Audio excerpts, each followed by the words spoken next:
Hey, welcome to Dad Space. It's Dave with you. Hope you're doing well. Yeah, it's the middle of August, and we're here doing the dad thing, right? And I have some stuff to share with you. I haven't really talked about this much in the past, but I thought I could share with you. Hopefully, if you're like me and you're listening to this, it'll bring you some comfort. It'll help you make sense to whatever you can of what you're going through. Guys, it's really tough out there when you feel like you're all alone. When you feel like nobody knows what you're going through. When you feel like you're so disconnected. And yeah, I want to talk today about loss as dads. When you lose somebody really close to you, and how we can navigate this. Thanks for being here. Thanks for pressing play. Please share this with somebody that you know who might be struggling. I did an interview recently with a mom, and she came on to talk about losing her child during pregnancy. And I got to be really open with you here. Like, I get a lot of people coming on my Living the Next Chapter author podcast, and we get into the interview. We always do a pre-chat, and then we come back and do the recording later. Did my pre-chat with her, and this would be her first time being a guest on the show. And I knew that I needed to be gentle with this guest because this would be her first time really talking through some really raw emotions and her book, and she was very nervous, and rightly so. Didn't know how this was going to work out, to be on a podcast to talk about her story, her loss, and to share publicly for the first time outside of the covers of the book her story. So I knew I had to be gentle with this guest. What she didn't know was I too have experienced loss as a dad. Now, in 193 episodes here on Dad Space, I've never talked about this before on the show. And listening to her tell her story, I wanted her to know that she wasn't alone when we did the recording. So I took a brave step, something that I was surprised I did even myself. My wife was shocked. I let down my guard and shared a little bit of my story with her. And you could see her I could see, you won't because I'm not releasing the video, but you could see her in her face as she looked up towards the camera at me when I started sharing my story. Because in that moment, we both knew that we had a similar path. 3 healthy kids, and for me and my wife, Jennifer, and we were thrilled.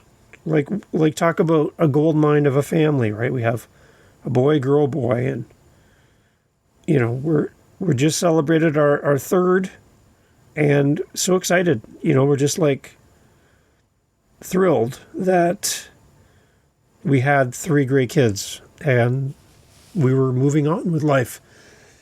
My wife goes back to work, I go back to routine, and we're loving our family. Our family's excited for us. And then one day, my wife tells me, I think I'm pregnant.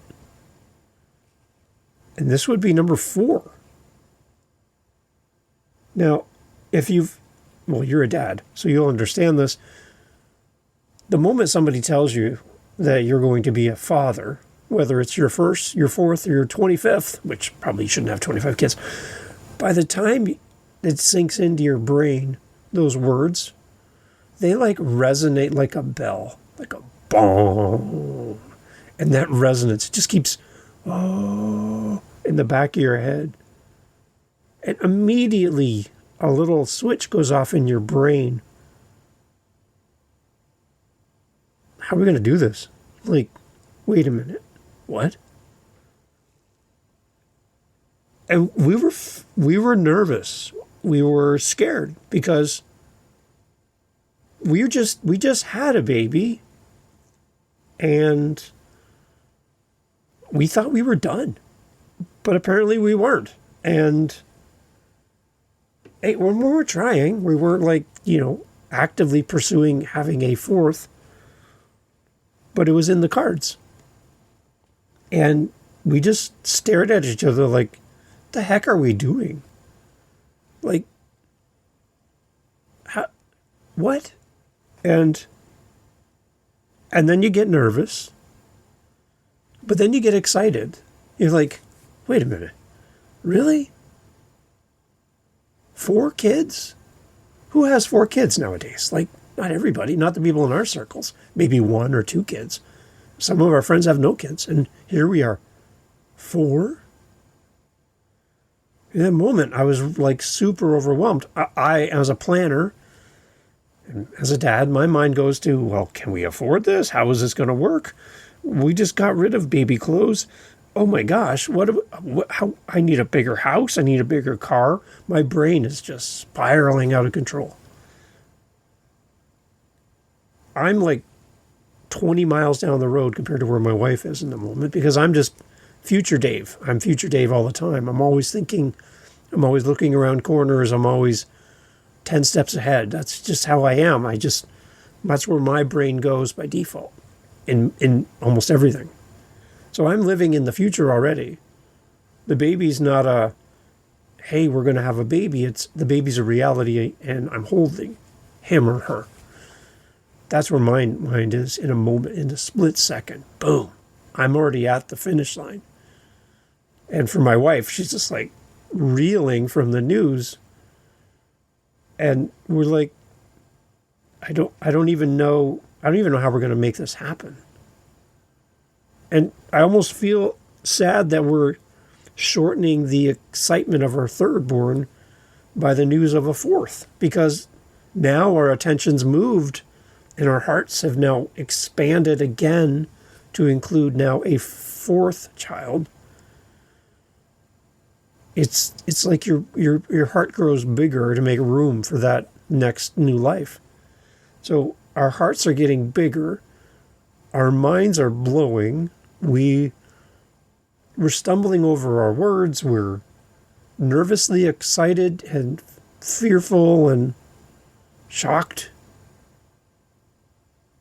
And we don't know what we're going to do about this. We don't want to tell anybody, right? Because there's this belief that you don't tell people when the baby is new, like you just find out, because things could happen. So we keep it to ourselves, the two of us. We don't tell our children, we don't tell anyone, it's just the two of us. And in that, we feel so alone. Because, oh my gosh, we're excited in that sense. We want to tell people it's news. We like news. But the thought of doing this again so quickly after just having our third is completely overwhelming in the moment. So we stay silent. And there's actually moments where we're silent with each other. My wife is probably thinking, you big jerk. We're going to do this again? Like, I just had a baby. I'm still nursing. I'm still just learning how to have 3, and now we're going to have 4. And I get the side eye, like, and I'm like, right? I don't know what to say. And again, I'm torn between being thrilled and completely terrified at the same time. How am I going to do this as a dad? We go through those first few months, and we get confirmation, everything is good. There's the baby in there. We're going to have a child, be number 4. So I'm already making plans. I'm sourcing out car seats. I'm figuring out how we're going to fit all these people in a car. I'm doing all that mental math on my own, because that's all I can do in the moment, right? My wife is navigating what's happening with her body and all of that. It's a mess. It's just a few months in, I'm at work. My wife's at work. She's back to work now. And I get this frantic call. I don't know what's happening. I don't know how to deal with this. In the moment, I find out that my wife is at work and there's a problem.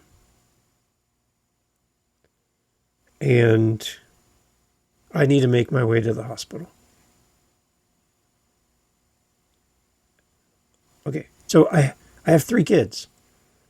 I have care scheduled while I'm at work and while my wife's at work. There's that's set up. So I know that's a possibility. But I don't know how long I'm going to be at the hospital. So I have to make more arrangements. So I'm calling my parents frantically. I don't have time to tell you why, but I need you to take care of the kids. We got it, go. That's all I heard, and the phone hung up. That's the beauty of having parents in the city. They're right there for you. And I didn't have to worry about the other 3. But I was worried the most about my wife and our new baby to be. I make my way to the hospital. And I get escorted up to this vacant waiting room. The lights are dim. I remember it was kind of dark in there. It's cold. Those typical hospital seats and folded over magazines on the table and silence. And there's nobody here for you, Dave, in the moment. That is familiar. Every time I go to the hospital now, I feel like that's what I get. There's nobody here for you. And I'm sitting there by myself. Most of the time I'm standing and walking around the room by myself. I don't have any contact with anybody. I'm just told to wait here. And I find out through the doctors and the reports that my wife lost a lot of blood at work. It's horrifying to know that she's somewhere I can't be and I can't help her. And that she is suffering and fearful and scared and horrified and embarrassed and all of these things at once. And I'm not even in the room. I'm not even there. I'm not even in the building. I've let her down. I should have been there. And I find out through the doctors that we almost had to give your wife a blood transfusion, but we didn't. She's going to make it. Wait a minute. She's going to make it? Like that was even a thing? Like he's not going to make it? I can't raise 3 kids by myself. I'm feeling selfish in the moment, but I didn't even think about losing my wife. But that reality starts to sink in. And then the doctors, their voices turn into that Charlie Brown teacher moment. You're not processing, and I wish there was somebody there with me to kind of tell me back what the doctor said, because I didn't get it all. But from what I can remember is, your wife is going to make it, but you've lost the baby. I went from sheer joy and panic when my wife told me that we were going to have our 4th to complete and utter despair. Like, I didn't have the words. I didn't feel prepared to be a dad, and I didn't feel prepared to lose a child. For me, I'm not really too worried about your view of life and when life begins and all of those things. But I can tell you, the moment somebody tells you you're going to be a parent, your mind goes somewhere. And for me, even though the baby was just new, my mind was already there as a parent. I couldn't delay it 9 months and then start thinking about becoming a dad. I was the parent of 4 kids the moment my wife told me that we were having another baby. Never was I the parent of just 3, maybe 4. It was 4. The moment she told me, it was 4. And I resigned myself to the fact that, Dave, 4 is enough. It's enough. And you better step up. You better help your wife. By the time I got to see my wife, like, it was really cloudy. I think really I blocked out most of this because this happened years ago. And I do life pretty well. I can tell you, I can just do Dave things and be Dave and raise my 3 kids and do all of that, and you can do that quite well. And when I sat down with this author, this woman who talked about losing her child, for me, our situations were different. Her perspective was different. But I found myself asking her in the interview, what about your husband in this? Like, what about him? This is kind of how it played out when I chatted with her on my show. And what I want you to hear is the cautious questioning from one dad to one mom. Both have lost a child during pregnancy. And hear me pulling back bandages that have hidden something for so long and exposing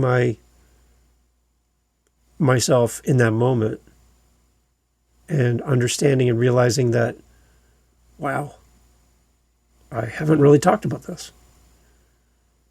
And the big thing for me in this moment you're going to hear is coming to the realization that I lost a baby too, not just my wife. We both lost a baby. And what I find is there's so much amazing support for moms. We need it.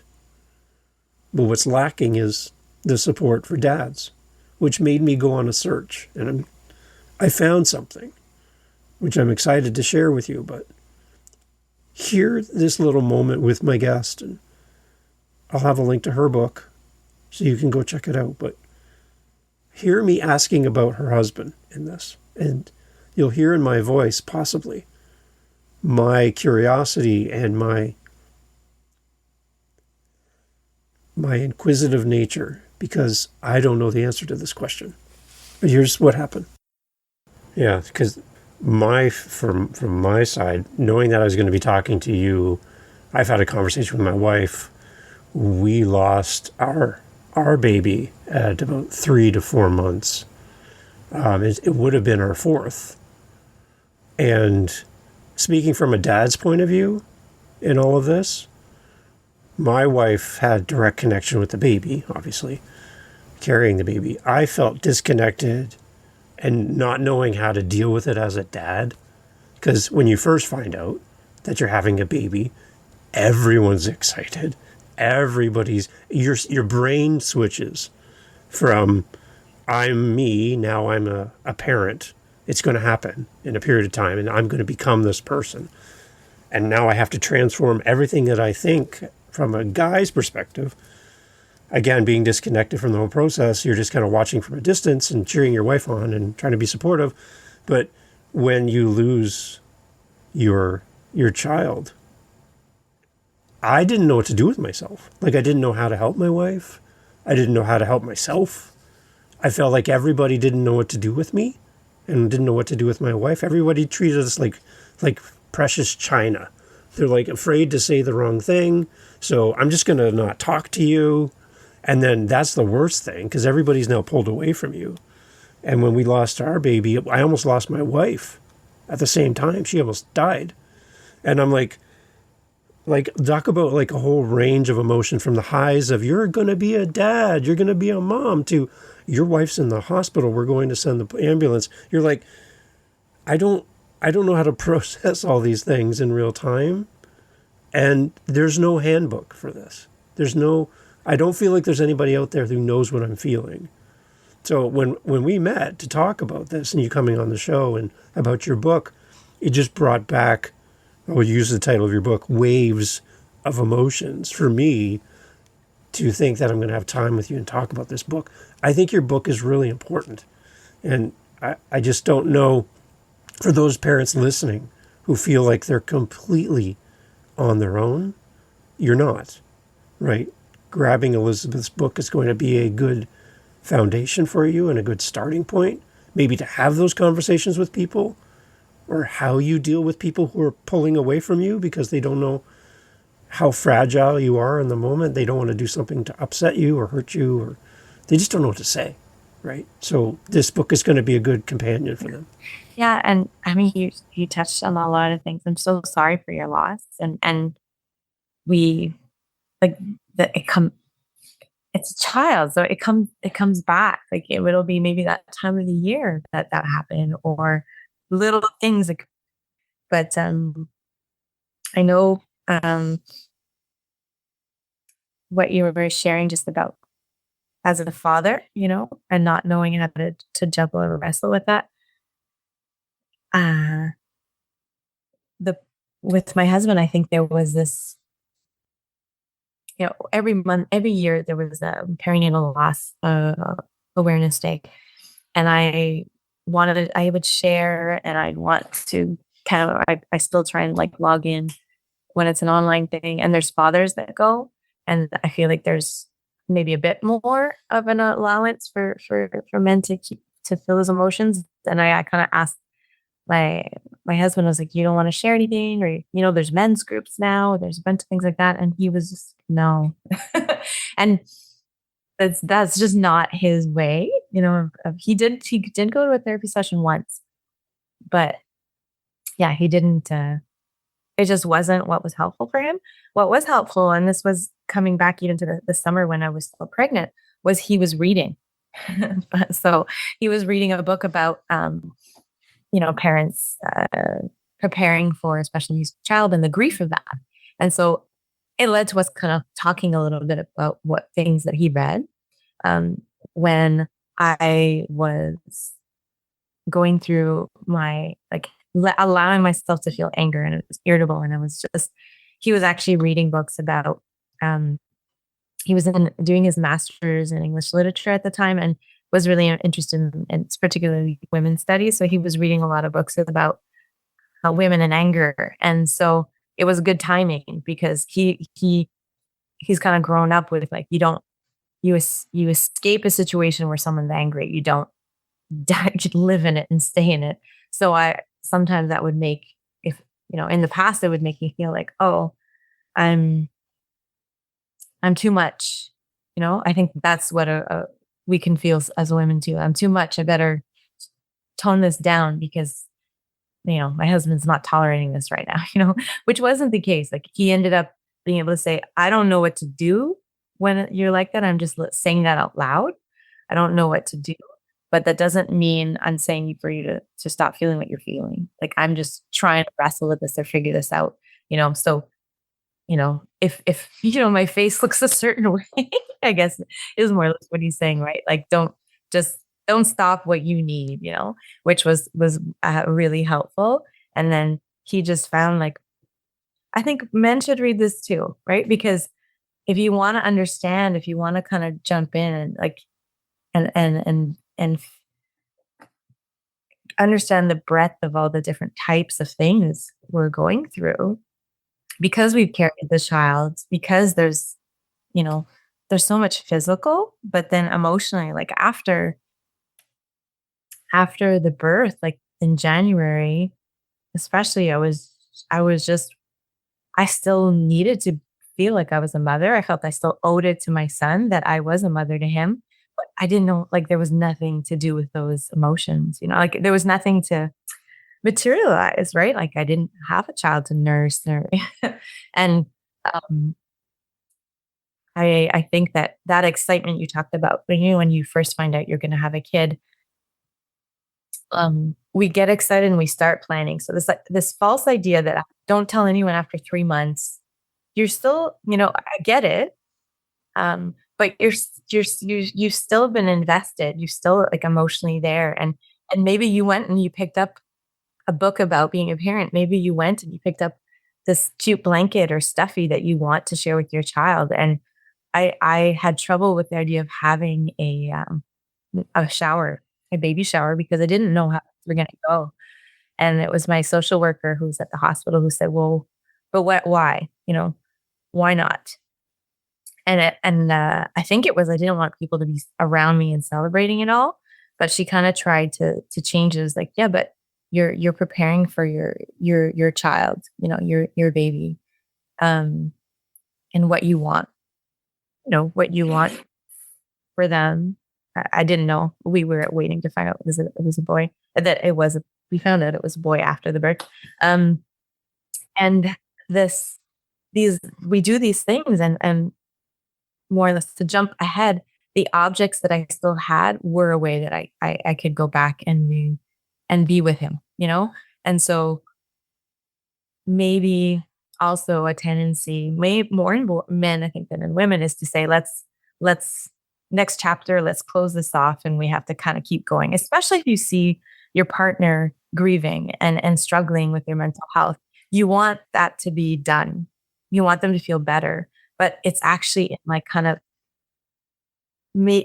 not meaningfully, but saying comments to kind of move things along faster are maybe more hurtful and maybe might keep them more in that depression and grief, because we really need it. We have like those, I still have my shoebox, like that the hospital prepares for you. You don't think to do these things, but it was so helpful. They had pictures, and they had like a little charm, and they had and I had the blanket that I had for like the wrap blanket that I had for him, and taking moments with that, or making like an ornament for the Christmas tree that will always be there. We think that not just men, but more commonly, I guess, we'll think that if we take away those, the reminders or different things like that, or we just help someone move faster through it. But that's kind of saying an opposite message. It's saying that that child doesn't deserve the space. The talking about them, um, and I my son, who's 8 now, so he knows. He knows he has a brother, and it was very early on that we started talking about that, and part of it actually was through the objects. Like, well, that was we, his name his nickname when I was pregnant was Little T, because 2015 in June, the Jurassic World was coming out, and I'm a big Jurassic Park fan, and I had my Jurassic Park T-shirt on, and a coworker saw with my belly and says, "You're not growing a baby, you're growing a little dinosaur," and like a little T-Rex, and so this became his nickname, and when he was born, we gave him the name of Theodore, but we always still refer to him as Little T, and so all of this little T-Rex kind of themed baby stuff, his blanket or the stuffy that someone bought for him, have stayed in our family, and they've stayed part of our conversation. So when, I would, at some point, I said to my son, I guess he was around 2 at the time, 2 or 3, that was your brother's. And then he would ask questions, and I would talk about it. And yeah, I would get emotional while I was talking about it too. And I would come back and talk with my psychologist about, am I messing him up by just talking about a son, his brother that he will never meet? Is he going to be this weird? He's going to turn into this very weird writer who only writes dark. Thinking, no, no. But she kind of said the opposite. She was like, no, you're allowing, you're voicing to your kid that death doesn't separate us, like that love is lasts, that will always last, and that's super comforting actually for a kid to hear, right? That you're part. He remains part of our lives and our family, and the more that we would talk about or integrate Little T, the emotions weren't as heavy anymore too. So like water, it really will dilute it. So pain isn't going to be as intense all the time. And whether it's a time of year, a memory, a song, or all kinds of things that kind of hit us surprisingly when we are remembering someone. So when grief hits us, I like to think that mm, I don't know, our life still has them in it, weaved in it, like at every moment. So uh, we like dinosaurs in my family, like, and my son has grown up with really excited about having a dinosaur collection, or he's 8 and we just watched Jurassic Park for the first time, and it was so fun. And it's this unthreatening way too, right? That he's with us sort of, through that. So I have a water bottle holder that's Jurassic Park, and no one would know the wiser, but it is sort of like this way that I'm always connected. So having that guest on my show put me on a search for answers for myself. As I now come face to face with this, the memories, the lack of memory of things. And then I'm like, well, I'm going to go find somebody who can help. I'm going to find somebody who has resources. And I did. I found some great resources. I found someone that I think can really help. I went on Amazon and I just typed in father pregnancy loss, something like that. Very basic. I had no idea where to start, but I just typed that in. And one of the first books that came up and the first authors that came up was a great author. And his book that caught my attention was He Lost His Baby Too, Survival Guide for the Grieving Dad. It's Kelly Farley is the author. And he has a second book, Grieving Dads, To the Brink and Back. So at work last night, I got the audiobook for Grieving Dads, To the Brink and Back, and I've been listening to that at work. Weird, right? What you listen to at work when nobody's listening, nobody realizes what you're listening to. They're like, is Dave listening to Ariana Grande, or is he listening to a book about grief? Nobody at work knows about this at all. Like, why would I even bring this up in conversation with a bunch of people that I work with? I'm not at that personal level with a lot of these people. There's some really great people at work, but this is something we don't talk about. And they would have no clue, apart from maybe hearing this, that I even have this in my backstory.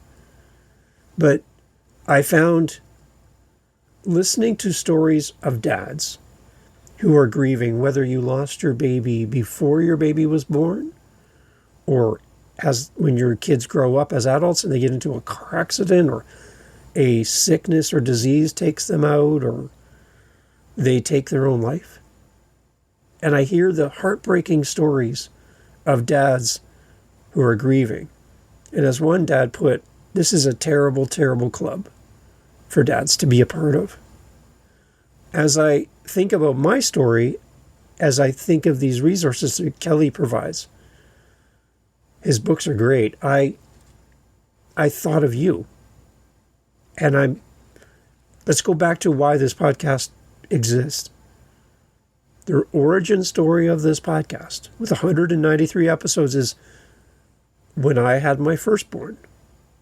The doctor looked at me before my son was born and said, if you pass out, nobody's going to catch you. There's nobody here for you. And those words, there's nobody here for you, has never left me. And until I sat down with this author that you just heard on my Living the Next Chapter show and asked the question from a father's point of view about loss, those words came right back like a flood. In that moment, in that hospital waiting room by myself, nobody could come to be with me because they were watching my other 3 kids. I had no one, no minister, priest, other dad. There was no one else in the room. It was only me. And in that moment of being only me, I realized I didn't have the resources to deal with this. And a lot of the resources when we left the hospital with my wife and came home were geared to her. And I felt the overwhelming responsibility to take care of my wife. It's traumatic. It was overwhelming. It was horror. It was uncharted territory, and everyone around us didn't know how to deal with us. They had no idea how to handle this. So people started disappearing. Conversations stopped. Text messages stopped. Phone messages stopped. People didn't come by the house.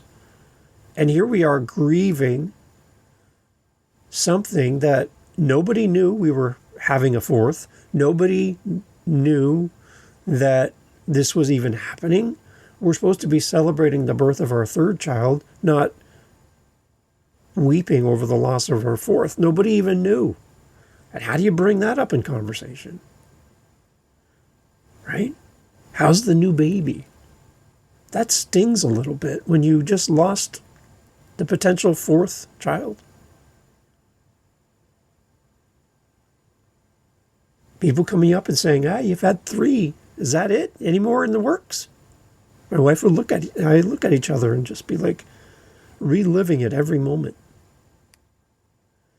So when I found Grieving Dads to the Brink and Back, that book, and listened to it as an audio version, I immediately ordered the other one, He Lost His Baby Too.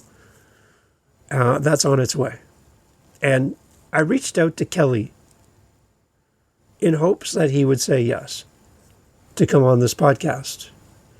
Because not only am I a dad looking back at something that happened so long ago, like so long ago. It just stirred up everything inside of me and made me come to grips with the fact that there's probably a dad out there listening to this who feels like there's no resources for you in this. So I went on a search for it. I found it. Kelly's going to come on the podcast in the future. There are resources. grievingdads.com is the website that Kelly has. He has a community. He has coaching. He has a course for grieving dads. He's available. He's an author, a speaker, a coach. He also has lost 2 children himself. And Kelly has built something for us, for you. I'm just starting the journey of unpacking this, and having Kelly on the show is going to be great because I want to have him on not only as a resource for me, but also a resource for you. And if you get that phone call where you find out that that child you're anticipating is not going to become a reality and you end up in a hospital room by yourself with no answers and no support, completely alone, there are people out there that care for you. There are people out there that have walked a similar path. It's not the same path. There's no 2 paths are the same. That's impossible. But somebody has been on a path. And if you've lost your child before they were born, after they were born, as your child becomes an adult, through a tragedy, an accident, something that could have been avoided, that's something that couldn't be avoided. Wherever you are on that, I'm just thinking of you today. And I want you to know that there's someone out there that cares for you. And yeah, I just wanted you to know you're not alone. So if you're looking for some support, Kelly, again, will be on the show in the future, but grievingdads.com. It's a link in the show notes. Kelly can help you better than I can. I gotta tell you, he can help you better than I can. But if you just want somebody to listen to you, I'm not a registered anything. I don't have any degrees in this. I don't have any designation that says I can help you, except the fact that I've been there. So if you ever just need to chat, virtual coffee, just talk it out, then let me know.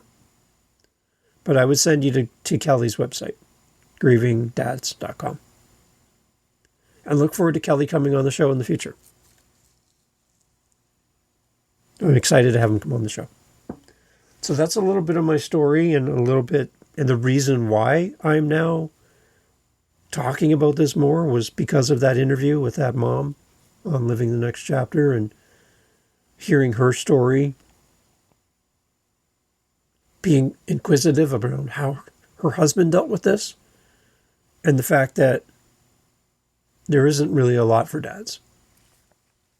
Medical professionals don't know how to deal with it. Your family doesn't know how to deal with it. You as a dad don't know how to deal with it. So then it's time to look for resources. And Kelly's got a great story to share with you about his own personal loss and how he's navigating and his relationship with his children, even though he's never spent an entire day with them as a dad. So if you're looking for resources and support, it's out there. You can find your own, or you can try what I'm looking at, and that's working and talking to Kelly. Again, grievingdads.com. More about this in the future, and the reason why I'm cutting this off where I am is because I haven't even really thought this through myself, but I wanted to put this out there for you, and I wanted to get the ball rolling and get this out of my brain and at least start the conversation. More to come. I'm really looking forward to having Kelly on the show. If you have questions for Kelly, if you have questions for him, please send them to me as soon as possible, because he's going to be on and I'm going to be able to ask your questions to Kelly. You can always reach me through dadspace.ca. There's a voicemail right there. Send me your voicemail like right away, like immediately, because Kelly and I are going to be talking soon.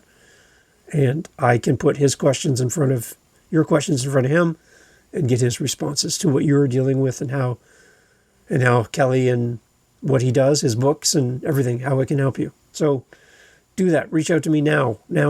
Come on. And put your questions out for Kelly to answer. I'd love to put them in front of him. Thanks for listening. Thanks you for allowing me to share a little bit more of my dad's story. Again, something that I don't get to talk about often. And I just want you to know, guys, you're not alone in this. You are not alone. You've lost a baby too. Not just your wife. There's a way for you to grieve, and there's a way for you to grow.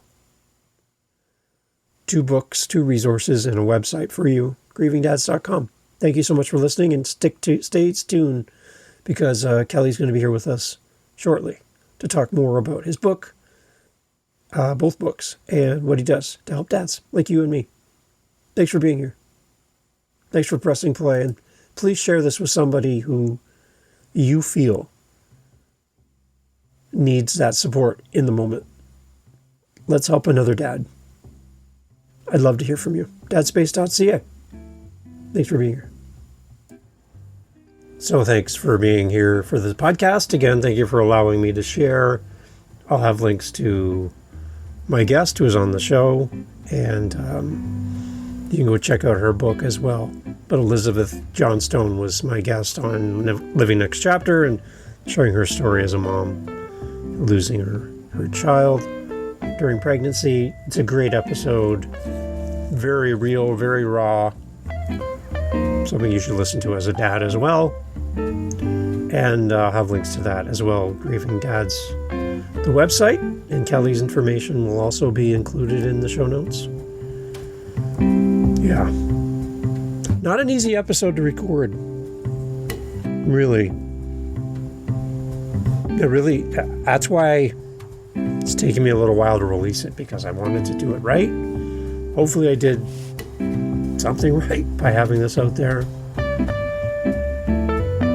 Just knowing that there's dads who don't have the resources to do what they need to do to be healthy and to not only be there for your wife, but to be there for yourself. Really important. So again, we'll be talking about this more in the future. But again, thank you so much for allowing me to share a little bit of my story here on Dad Space. I'd love to hear your story. Dadspace.ca is where you can reach me. Let's get together and chat. Help each other. I'll keep looking for resources for us. I am constantly on the search for things to make your life better as a dad. And by you pressing play, that's a good start. Again, thank you for being part of the Dad Space community. We'll talk soon. More episodes coming up. Kelly will be on the show shortly. Take care.